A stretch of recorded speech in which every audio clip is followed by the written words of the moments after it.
স্বাধীন। স্বাধীন দেশে স্বাধীনভাবে চলাটা বড় দায়। এই তো আমার সোনার বাংলাদেশ।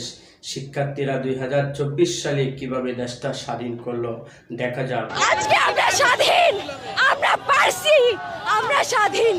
এটা 2024 এর যুদ্ধ। দেখ নিউ জেনারেশন কি পারে। আজকে যখন গণভবনে প্রথম ঢুকি, আমি আনন্দ তখন পাচ্ছিলাম না, ভাবছিলাম ওই জায়গায় সব জিনিস অপবিত্র। আমার ভাইদের রক্তে রঞ্জিত হয়ে আছে রাজপথ। এরপরই শেখ হাসিনা পালাইলো।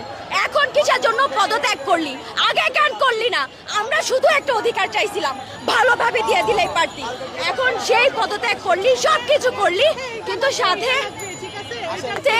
আমাদের ভাইদের রক্ত নিলি, হাজারটা মার বুক খালি করলি, বাবাকে খালি করলি, তারপরে তোদের আল্লাহ মাফ করবে না। হাসিনা শাড়ি, ঘুরি হাসিনা শাড়ি, ঘর মুসাই শাড়ি।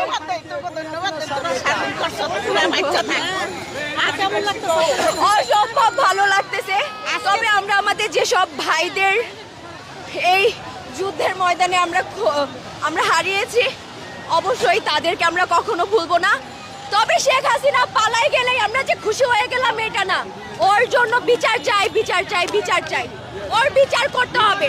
পদত্যাগ তো করছে, কিন্তু বিচার না হওয়া পর্যন্ত আমার কোনো ভাই শান্তি পাবে না, পাবে না, পাবে না, পাবে না।